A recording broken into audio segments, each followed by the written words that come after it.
mas vamos contar uma história. E a história é uma história conjunta minha e do Rui Santos, que foi, no fim de contas, um desafio que eu lhe lancei, e que tem a ver com se os sistemas de informação geográfica nos fazem trabalhar com camadas sobrepostas, que são camadas de informação espacial, nós aqui se calhar saltamos para uma outra dimensão, que é uma dimensão temporal, que nos vai oferecer uma forma de nós podermos identificar ciclos temporais que aconteceram na nossa história. E, portanto, o Rui Santos é o construtor desta apresentação, embora esteja aqui com o meu nome. Tem algumas influências minhas, mas o core business, o conteúdo central, é fundamentalmente uma contribuição do Rui Santos. Portanto, nós partimos do conceito do novo território, do novo conceito de território nacional, para dizer que Portugal fundamentalmente é mar, portanto, a visibilidade do nosso território normalmente é apresentada na dimensão terrestre, mas há uma dimensão oculta, que é a dimensão marítima, que é espelhada nesta primeira apresentação. E há uma outra dimensão, que é uma dimensão que não está aqui incluída, mas que o Rui Santos normalmente costuma apresentar quando vem participar com os nossos alunos, apresentar a tecnologia, que é a dimensão aérea, portanto, que também é um espaço que deve ser considerado. Portanto, aquilo que nós queremos dizer é que existem novas dimensões, pode passar para o slide a seguir, novas dimensões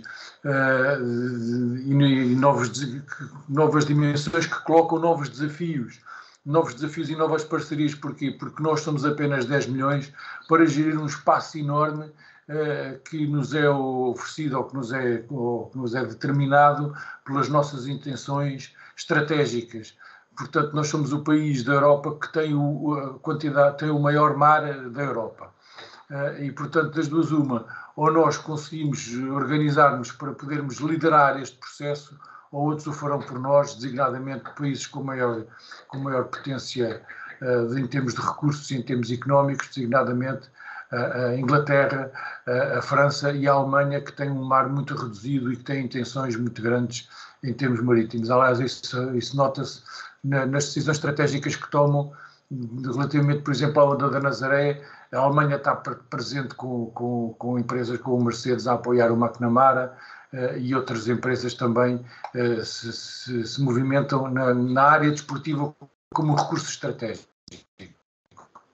O português, que é dado por Açores, Madeira e continente, é um mar imenso de oportunidades, e era importante que isto chegasse às novas gerações, para que muitos dos que vêm já com estudos geográficos percebessem que o desporto cria um conjunto de oportunidades. Normalmente nós costumamos dizer que o desporto está primeiro, ou seja, o desporto tem uma dinâmica e tem uma visibilidade que normalmente demonstra e que permite, inclusive, testar não apenas tecnologias, mas procedimentos que têm implicações estratégicas, e é essa a decisão que nós queremos tomar, essa decisão que nós queremos fazer passar, essa mensagem que nós queremos fazer passar. E o Rui Santos, como tem a formação desportiva e a formação geográfica ao mesmo tempo, percebeu isso claramente, e nós estamos, como é que é dizer, somos duas faces da mesma moeda quando estamos juntos.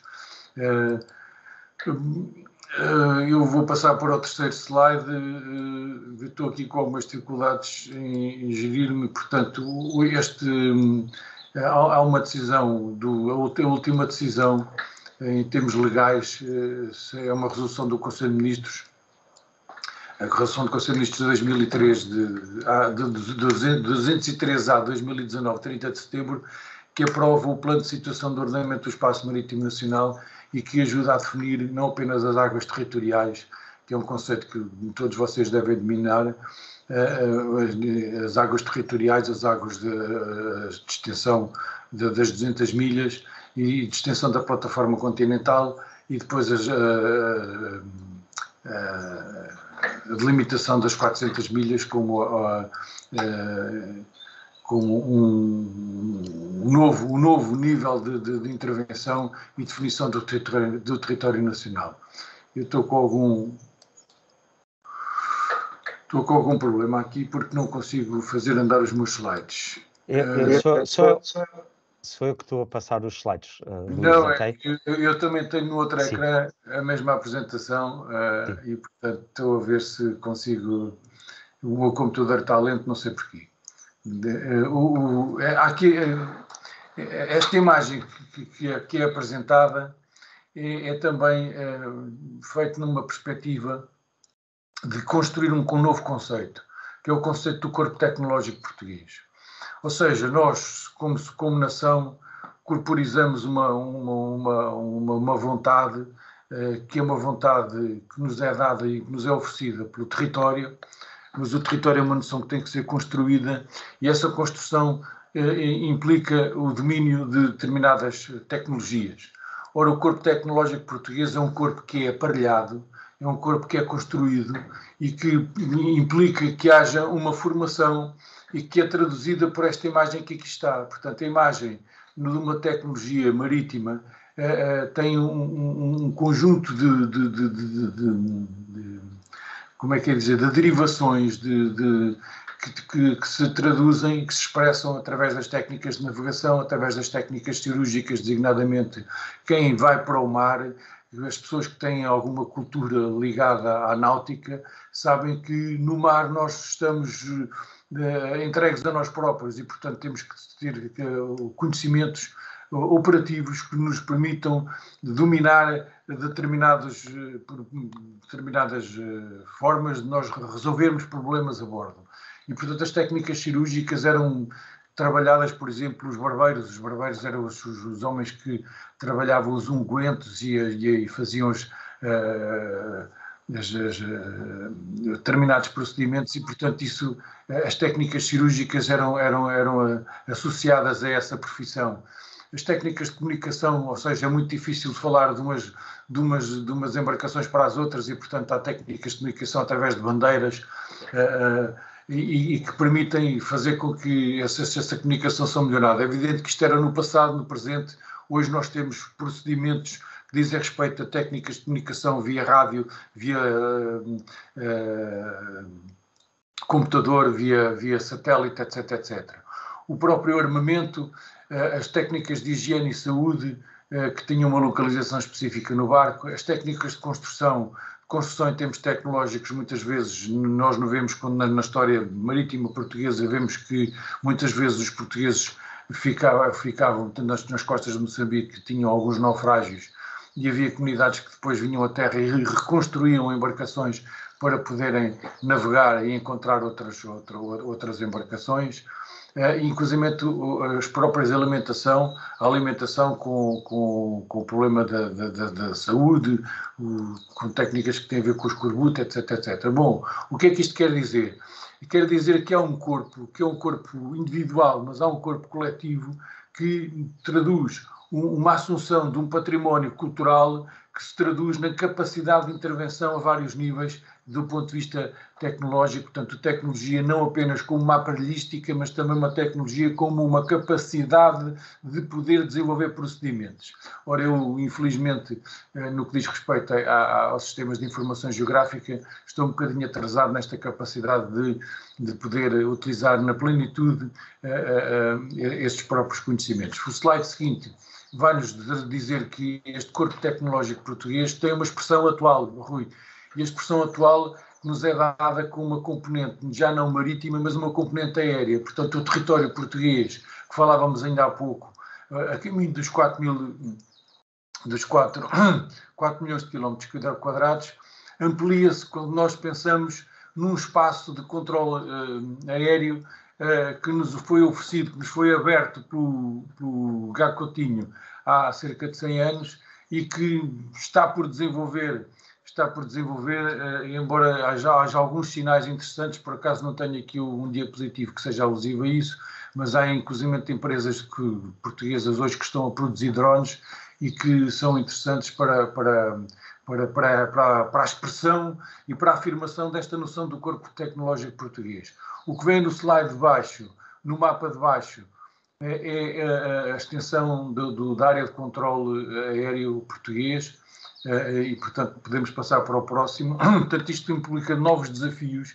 Quer dizer o quê? Que a formação desportiva contribui para a formação tecnológica em termos de manipulação em situação.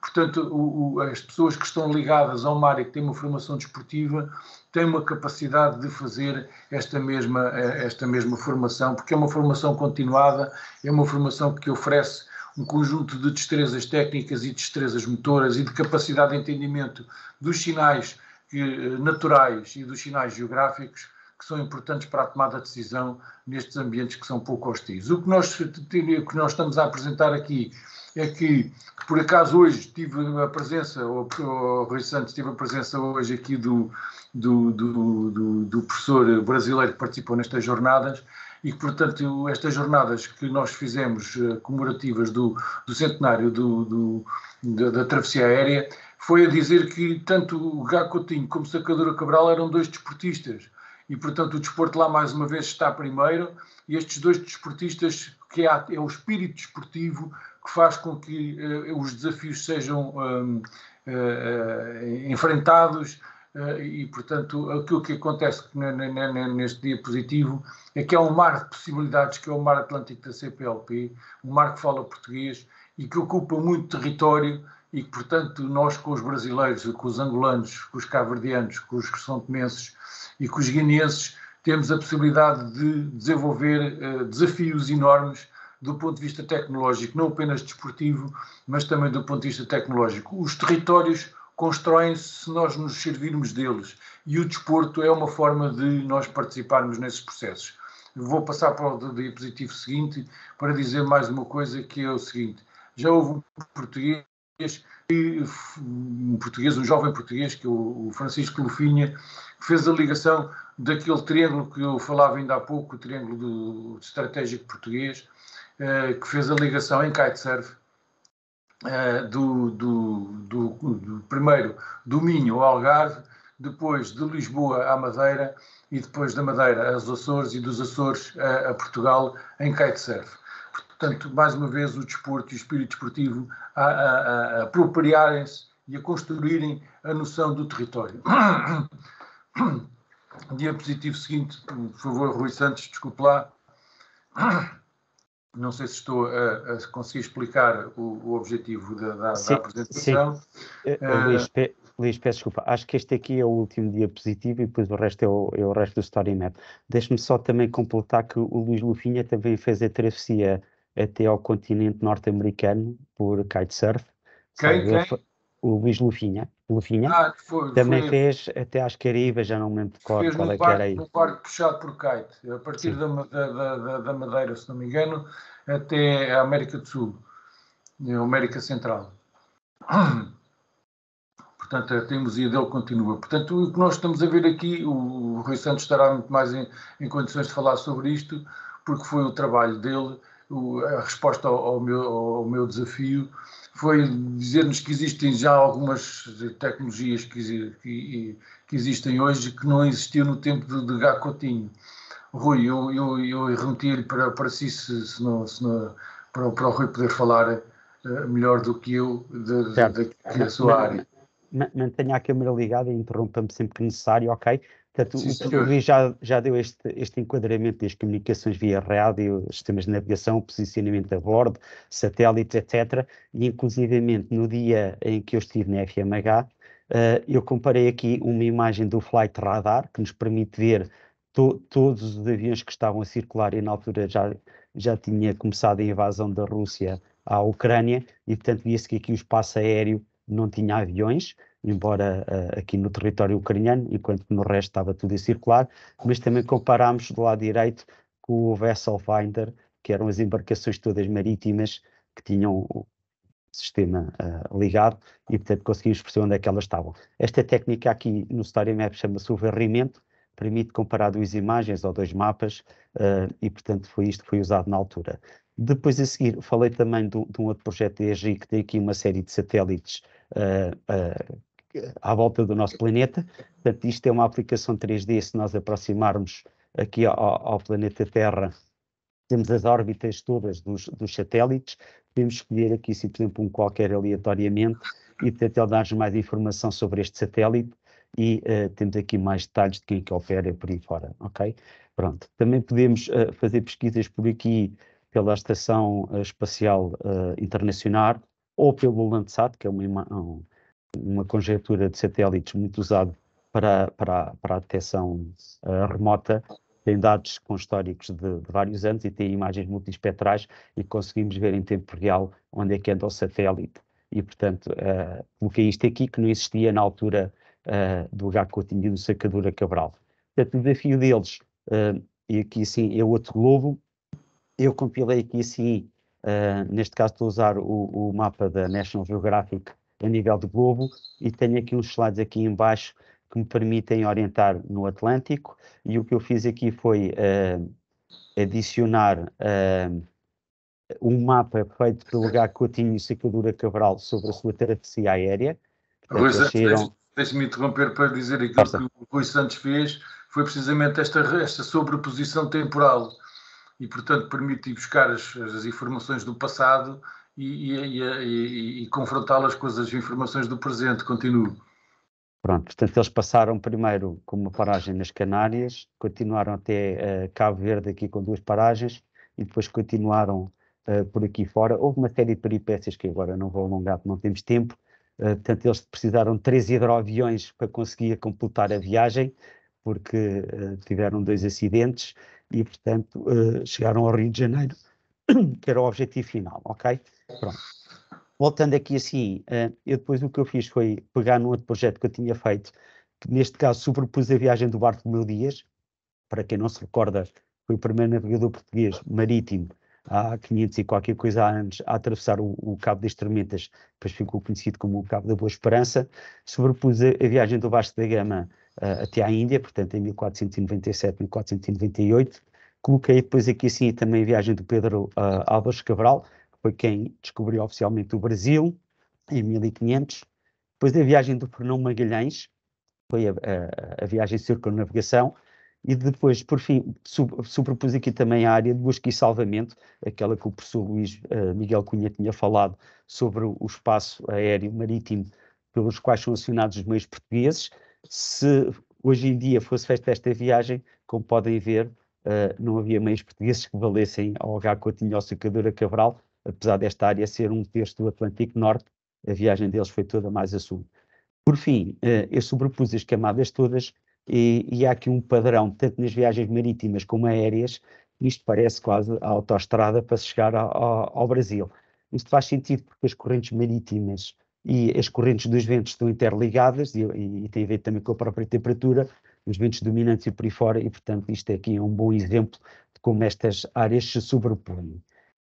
Para não alongar muito, pronto, o H. Coutinho depois dedicou-se após, digamos, a sua metade da sua vida, dedicou-se a fazer mapas sobre as viagens dos descobrimentos portugueses e quais é que seriam as rotas mais prováveis.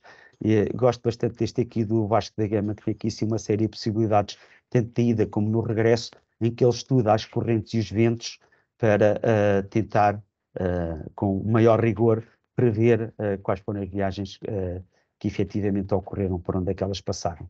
Pronto. Depois, por fim, então, de brincadeira, pus aqui sim uma aplicação que a própria GIS desenvolveu numa competição patrocinada pelo Red Bull, que é o X-Alps, que é uma competição é uma competição de parapente, e eu brinquei que se o H. Coutinho fosse hoje em dia vivo, provavelmente o desporto que ele praticaria seria o parapente. Eu vou pôr isto a andar, vocês podem ver em tempo real. Bom, agora é um vídeo, mas na altura em que esta competição ocorreu, era em tempo real, conseguimos ver onde é que estavam os atletas.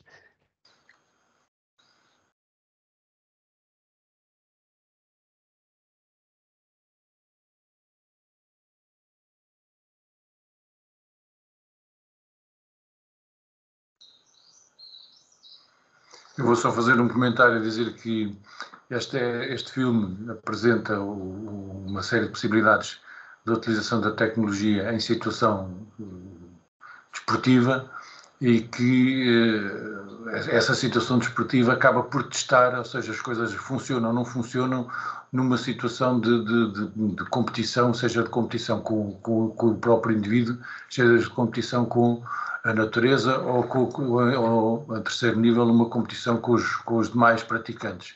Portanto, hoje nós, por exemplo, estamos a ver, ao nível da guerra da Ucrânia, a utilização de tecnologias de precisão, que será, no fim de contas, o próximo passo de testagem em situação, mas uma situação um bocado desagradável, mas de qualquer maneira o desporto tem possibilidades de fazer a mesma testagem sem a componente desagradável que a guerra tem. Sim, eu vou só dar um último exemplo, que é o projeto Lisboa para Baku, para a promoção dos primeiros Jogos Europeus, que nós também apoiámos o Comitê Olímpico de Portugal, e a iniciativa do Comitê ganhou o prémio da melhor iniciativa de promoção aos Jogos, que foi um senhor de 50 e poucos anos, de bicicleta daqui até Baku, e portanto nós monitorizámos isso em tempo real, e portanto conseguia-se ver a evolução do percurso e todas as fotografias e vídeos ficavam disponíveis em tempo real e nós conseguimos acompanhar essa expedição. Pronto, a conclusão era sobre o futuro. Nós acreditamos que Portugal vai ter uma palavra a dizer na descoberta do espaço, especialmente com a Agência Espacial Portuguesa. Até porque temos 500 anos de experiência, portanto nós somos pessoas da viagem, somos pessoas do desafio, somos pessoas da coragem, nós vencemos o Adamastor. O Adamastor é uma ideia da personificação do medo e, portanto, nós vencemos o medo quando o enfrentamos e nós temos uma apetência muito grande para estar à frente. Nós, portugueses, temos uma apetência muito grande por tecnologias e somos pessoas divertidas, gostamos também de praticar desporto, embora haja muita gente ainda sem praticar desporto, mas há sempre alguém que conduz os demais. E, portanto, o desporto tem uma palavra a dizer também na descoberta do espaço e na contribuição para a Agência Espacial Portuguesa. Porquê? Porque nós, através do desporto, construímos não só a noção de território, mas também os corpos, ou o corpo tecnológico da nação portuguesa. E essa construção é uma coisa que demora tempo a fazer com que as pessoas aprendam a nadar, demora tempo que as pessoas aprendam a dominar aparelhos em situação de água, demora tempo a ter conhecimentos sobre o mar, demora tempo a ter conhecimentos sobre o vento e sobre a estrutura geográfica que nos foi muito bem apresentada pelo Rui Santos, que nos revelou, através dos mapas do Gago Coutinho, no fim de contas, uma autoestrada que está inscrita no espaço, mas que ninguém conseguia ver. Da mesma maneira, quando nós estamos numa praia, nós não conseguimos perceber a praia, só conseguimos perceber a praia quando os surfistas começam a entrar na praia e começam a revelar ali uma série de possibilidades. Mas eu não quero ultrapassar... Luís, eu gostava de abrir agora aos nossos participantes, que colocassem comentários, sugestões, perguntas, etc. Portanto, faltam 5 minutos do seu tempo. E gostava também que houvesse esta interatividade, ok? Sim, senhor. Pronto, portanto, podem levantar a mão, há um botão específico no Teams para isso, e eu posso-vos dar a palavra, ou podem colocar aqui assim na janela de conversação as vossas questões para serem respondidas pelo professor Luís Miguel Cunha, logicamente, todos os dias que o temos aqui presente em eventos nossos.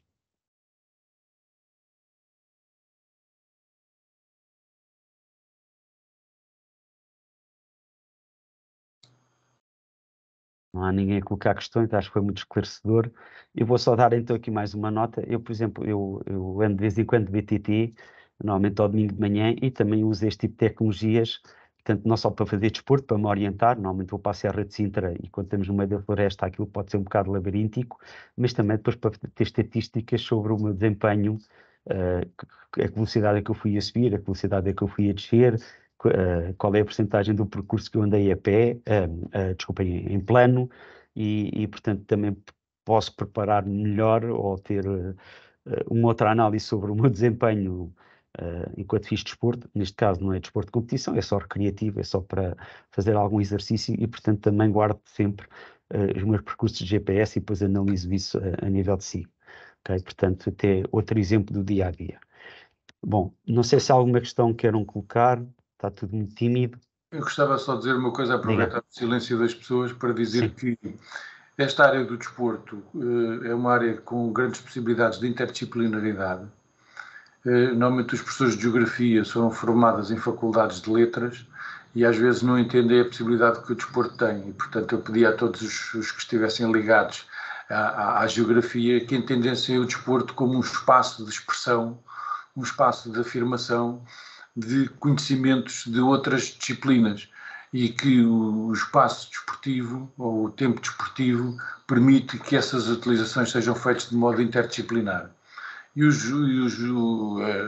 jovens normalmente aderem com muito interesse, primeiro em modo de caça ao tesouro, com provas como orientação, mas depois, quando conjugam esses conhecimentos adquiridos com orientação com outros conhecimentos do seu património desportivo, as coisas conjugam-se e, portanto, as modalidades também entram em interface. Hoje existe canoagem com orientação, existe ciclismo com orientação, existe geocaching, existe uma série de modalidades que utilizam estes recursos tecnológicos. Desculpe, Rui, diga.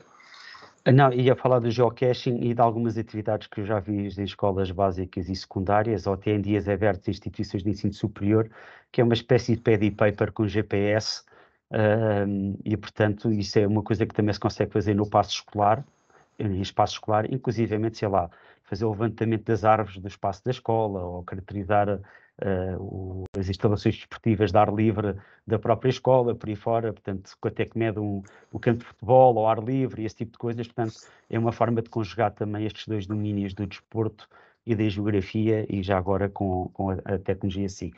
Ok? Rui, deixe-me só fazer, temos 2 minutos, deixe-me só dizer uma última coisa. Dizer que nós, eu e o Rui, temos vindo a introduzir nas minhas aulas, no curso de gestão do desporto, estas tecnologias, porque nós acreditamos que estas tecnologias são importantes para a decisão no que diz respeito ao planeamento das políticas desportivas, mas também para a gestão dos equipamentos, para a gestão dos espaços desportivos, para a gestão de provas. Estas tecnologias são importantíssimas. E os nossos alunos aderem, dentro das suas possibilidades, à utilização destas tecnologias, rapidamente conseguem atingir desempenhos melhores do que o meu. E, portanto, ao Rui Santos e à ESRI, a possibilidade que dá aos alunos do curso de gestão do desporto para a utilização destas tecnologias, que espero que tenha consequências em termos futuros. Muito obrigado. Obrigado, Luís. Só uma última pergunta. Posso partilhar aqui na janela de conversação aqui o Story Map, para os participantes verem depois com mais calma. Sim. Também temos aqui uma pessoa com o braço no ar, que é o Pedro Almeida, a quem dou a palavra. Pedro? Eu não estou a conseguir. Bom dia. Há uma questão que me interessa também particularmente, é a ligação, já que se falou de interdisciplinaridade, a ligação de várias formas de informação geográfica, não só o desporto, mas o desporto ligado depois à informação dos locais, da natureza, da geologia também. Portanto, fazer esses vários níveis de informação pode ser feito, obviamente, utilizando a tecnologia. Muito obrigado. Ok, muito obrigado. Vamos passar para a próxima apresentação.